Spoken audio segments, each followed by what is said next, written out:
धर्म अर्थ काम मोक्ष, चार पुरुषार्थ जो वेदास में बताए गए हैं। तो कई लोगों का ओपिनियन है कि धर्म तो बस भगवान को ऐसे ही बना दिया है किसी आदमी ने। तो धर्म क्यों था? ताकि सोसाइटी अच्छे से रहे, लोग ऑनेस्ट बोले, सच बोले, इसलिए बस धर्म बना दिया किसी ने। बट एक्चुअली भगवान तो होते नहीं। फिर कुछ लोग बोलते हैं कि अर्थ अर्थ तो धर्म से कमाया ही नहीं जा सकता, पैसे तो अच्छे से अच्छे काम करने से बनाए ही नहीं जा सकते, पैसे तो कैसे भी कमाओ और उससे तुम्हें बहुत सारा काम मिल जाएगा। उससे लाइक तुम्हें अच्छा सारी चीज़ें मिल जाएगी, खाने को मिल जाएगा, शायद बहुत सारी लड़की आपकी ज़िंदगी में आ जाए, ऐसे बहुत सारे काम की एक्टिविटीज़ आपको मिल जाएंगी। बस अब पैसे कमा लो कैसे भी तरीके से, धर्म वर्म तो कुछ मैटर नहीं करता। और मोक्ष तो होता ही नहीं है, क्योंकि मृत्यु के बाद तो किसी ने कुछ देखा ही नहीं, मरने के बाद तो कभी किसी ने कुछ देखा ही नहीं, तो मृत्यु तो होती ही नहीं है। बट हम देखते हैं कि लाइफ में कई बार कुछ लोग बहुत मेहनत करते हैं, लेकिन फिर भी उनको मेहनत करने के बाद एक आदमी सक्सेसफुल हो पाता है, एक आदमी सक्सेसफुल नहीं हो पाता है। तो कौन है जो डिसाइड करता है एक्चुअल में कि ये आदमी मेहनत कर रहा है तो इसको मैं सक्सेस दूँ या नहीं दूँ? या वो क्या चीज़ें हैं जो डिसाइड करती हैं कि इस आदमी को एक्चुअल में खुशी मिलेगी या नहीं मिलेगी? कई लोग हमने देखे जो पैसे वाले होने के बाद भी खटारा गाड़ियों में घूमते हैं या अच्छे से कपड़े नहीं पहनते, बीवी से परेशान है, बच्चे से परेशान है। ऐसा भी नहीं है कि सब गरीब लोग खुश हैं और अमीर लोग दुखी हैं, या सब अमीर लोग दुखी है गरीब लोग खुश है, ऐसा भी बिल्कुल नहीं है।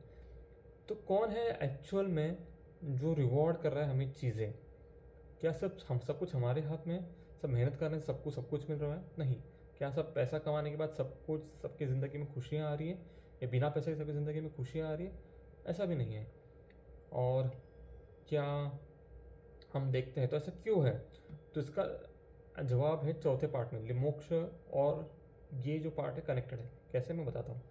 तो ऐसा कहा जाता है कि जैसे हम बचपन में छोटे से थे, तब हम हमारे छोटे हाथ पैर हुआ करते थे, और आज हम बड़े हुए हैं तो हमारे बड़े हाथ पैर हैं।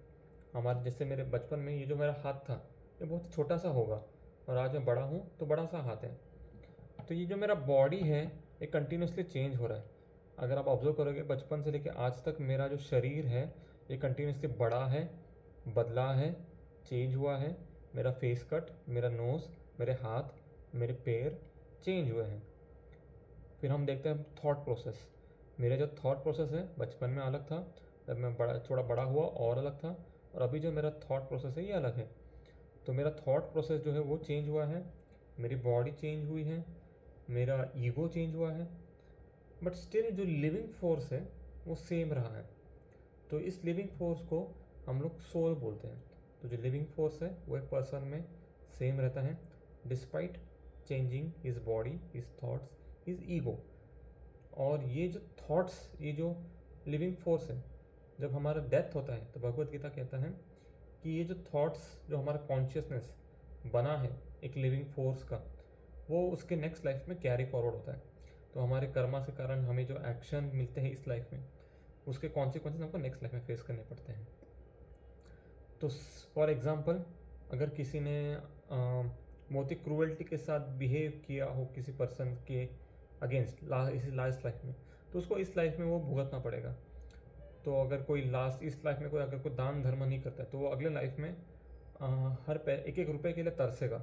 ये, या फिर इस लाइफ में जो एक एक रुपए के लिए तरस रहा है उसने मोस्ट लाइकली लास्ट लाइफ में कुछ दान धर्म नहीं किया होगा, या फिर इस लाइफ में कुछ पाप पुण्य किया होगा एक्स्ट्रा सा।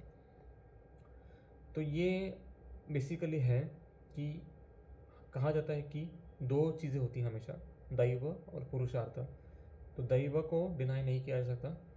पुरुषार्थ हो गए हमारे एफर्ट्स, हमारा इंटेलिजेंस, हमारा तरीका काम करने का जो भी है, हम जो भी यूज़ कर लें, कई बार हमें रिजल्ट्स नहीं मिलते हैं, कई बार हमें जीवन में खुशियाँ नहीं मिलती हैं। और इसका सिंपल सा रीज़न है कि दैव की इच्छा नहीं है। दैव की इच्छा क्यों नहीं है? क्योंकि हमारे कर्म कई बार खराब थे इस जन्म के या पास जन्म के। तो दैव है, भगवान है जो डिसाइड करते हैं कि हमें क्या चीज़ें मिलेगी, क्या चीज़ें नहीं मिलेगी। हमारे कर्म सुप्रीम नहीं है, कर्म के साथ दैव भी उतना ही मैटर करता है। और जब हमारे कर्म अलाइन हो जाते हैं भगवान की इच्छाओं के साथ तो उसे भक्ति कहा जाता है। भक्ति मतलब है कि भगवान की इच्छा के लिए हमें अपने कर्म करना, उसे कर्मयुक्त भक्ति कहा गया है, या कर्म से भक्त भगवान की पूजा या भक्ति कहा गया है। तो जब हम हमारे एक्टिविटीज़ भगवान की खुशी के लिए करते हैं तो भगवान उससे हमें प्रसन्न होते हैं और लिबरेशन मिलता है उससे हमें। लिबरेशन मतलब क्या?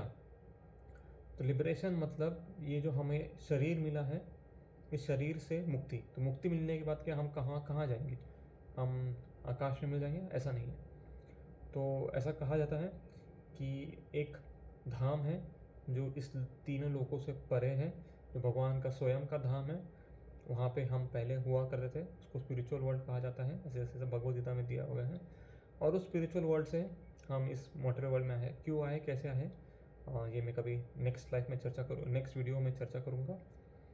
बट बेसिकली हमें जो मोक्ष है उसकी प्राप्ति के लिए भगवान को प्रसन्न करना बहुत ज़रूरी है। मोक्ष क्या है, क्यों है, कैसे है, ये हम नेक्स्ट वीडियो में डिस्कस करेंगे।